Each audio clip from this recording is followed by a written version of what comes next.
We got your yeast here. Hi, everyone. Yeast. You've got your yeast. You know what? There's one phrase that I wish was never spoken into the universe. And if you're a teacher, I know you agree with me, but it's the phrase, when will I ever use this? Right? Now, I know we all thought it when we were in geometry or chemistry or some other history, perhaps. We all thought it, but there was that one kid, right? That one kid was like, Miss Cooper, when are we ever going to use this, right? And even though we were thinking, I think something happened when that was spoken into the universe. And I think when it comes to the way that Christians view their work, the enemy, our enemy, Satan himself, has been whispering something into the universe, and it sounds like this. Imagine Christians showing up at school, showing up to do their housework, showing up at their 9 to 5, whispering this into the universe. Why am I even here? Right? The enemy are at our souls like that little yippy puppy biting at our heels all the day, whispering that, speaking that into our sacred space of work, saying, why am I even here? What difference does this make? While you're there inputting the numbers? What difference does this make? Or this one, all I do is ... I show up every day, I clock in, and I do my work. All for what? And here's my challenge to you, church. I don't think this is a purpose problem. Because if you've come to POC for very long, I believe you know your purpose. We say it all the live long day. You are chosen to go deep into relationship with Christ and others. You are challenged to go deep and to lead effectively. You are charged to bring a message of hope and healing to the city. I think we know our purpose. I think what we really suffer from is a lack of imagination. I don't think it's a lack of purpose. I think it's a lack of imagination. And I don't think it's all that unusual.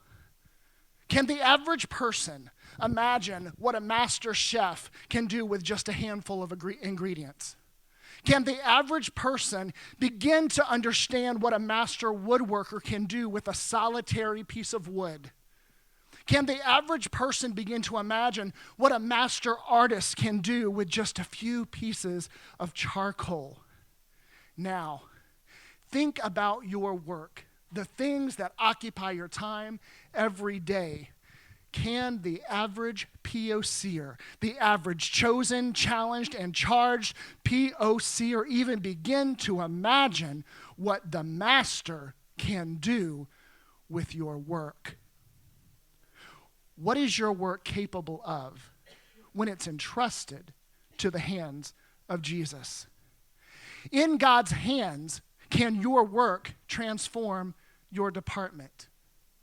In God's hands, can your work transform a life? In God's hands, can your work transform a city?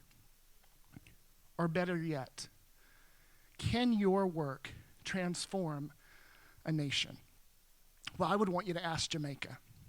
Not long ago, I was able to go and to meet and interview several missional entrepreneurs. They were creating work in the city of Kingston so that they could advance the gospel. And I met this 78-year-old man, and he had been a businessman, and he had created several businesses that did quite well throughout Kingston, and he retired. But one of the jobs he wanted to stay at, it was a recording studio there in town, and they record a lot of the biggest artists there in Kingston, and he wanted to stay on, and he didn't want a high-profile job. Do you know what job he wanted?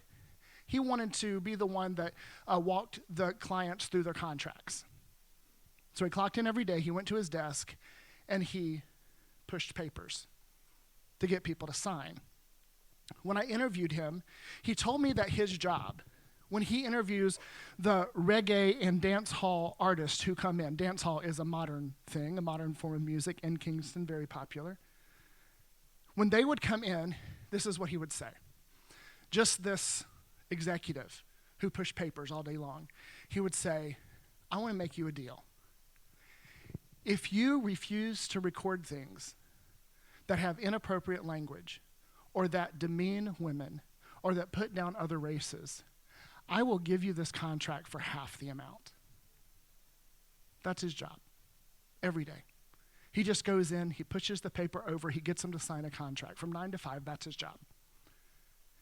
And when I interviewed him, I met him while I was there. I came back. I was so interested in his story. I called him back. I interviewed him. And he said, right now, as you're interviewing me, at this time in Jamaica, 4 of the current top 10 reggaeton songs were clean lyrics that did not demean women and did not disparage other races. In fact, his work there at that studio has led to a spin-off ministry called Change the Atmosphere. And there are Christians that show up in the party district of Kingston, which it's banging. It's like, it's crazy. These Christians show up just to change the atmosphere of the streets. They go safely, they go with each other, and they try to speak peace, they try to speak happiness, they try to speak love and acceptance in the name of Jesus. Not trying to demean people or to preach the gospel down their throat, but just to change the atmosphere. They've decided that their work makes a difference. This is just one man clocking in every day, sitting behind a desk, negotiating contracts, changing a nation. Matthew 12:33 says, he told them still another parable. The kingdom of heaven is like yeast that a woman took and mixed into about 60 pounds of flour until it worked all through the dough. That's your job. Every day, you're that little bit of yeast. And no matter what work you do or where you do it, you're that little bit of yeast in the hands of the master. And who knows what God can do through you. I got to admit something to you. I've got this stupid little thing. It's a Listerine spray. Don't tell me any different. But I think it makes a difference. I don't have bad breath. It calms me down. I know it's ridiculous, but just go with it. Just go with it. When I'm in situations where I feel awkward, which is all the time, this in my pocket or on my finger calms me down. Don't make fun of me because I think it makes a difference. And my dealer, Celia, she thinks it makes a difference too. She's got one. I know it's silly, but you do it too. I remember when I was in high school, I was sitting beside this guy who suddenly just went crazy because he says, oh, I didn't wear my lucky shirt. I'm like, excuse me? It's like, I didn't wear my lucky shirt. And I'm like, what's that mean? And I'm not a sports guy. I don't pretend to be. And he goes, well, we're playing tonight. We're playing our arch rival or whatever. And I didn't wear my lucky shirt. We're going to lose. And I thought, wait a minute. You think your shirt makes a difference. Do you sports people get that? You're at home watching your favorite sport, and they're not going to do well if your pajama leg isn't rolled up to here and you're not holding the glass just right. Silliness. I think this makes a difference. I know it's ridiculous. But what really breaks my heart is when Christians go to work every day convinced that they don't make a difference. But when you allow yourself to place your life in the hands of a master, you have to know the big idea for this sermon. Church, God can do more with your work than you can imagine. We may never know the profound impact of our work, but we can trust that God uses work to influence people around the world. Just imagine what Jesus can do through your work.